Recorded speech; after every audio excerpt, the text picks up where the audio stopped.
Sebagai salah satu sekolah olahraga yang ada di Indonesia, SONS Palembang mendukung pelaksanaan desain besar olahraga nasional Kemenpora.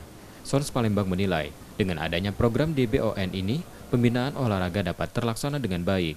Namun SONS Palembang menyarankan, program DBON ini tidak hanya dilaksanakan dalam jangka panjang, namun juga dilaksanakan dalam jangka pendek, agar bisa terlihat hasil pembinaan yang dilakukan selama ini.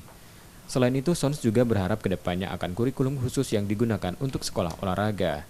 Sejauh ini fokus para atlet yang tergabung di SONS terpecah antara pendidikan formal dan pendidikan khusus olahraga.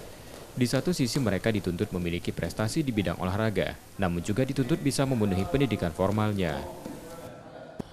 Saya sebutkan kemarin pada saat diskusi bahwa tolong yang pertama adalah satu desain. Diketahui di Indonesia ada SKO, Sekolah Khusus Olahraga. Ada Semanur, Sekolah Menengah Atas Olahraga. Lalu kita, Sekolah Olahraga. Ada 3 pola. Bekerja sama dengan Menteri Pendidikan kemarin belum bisa menyambung.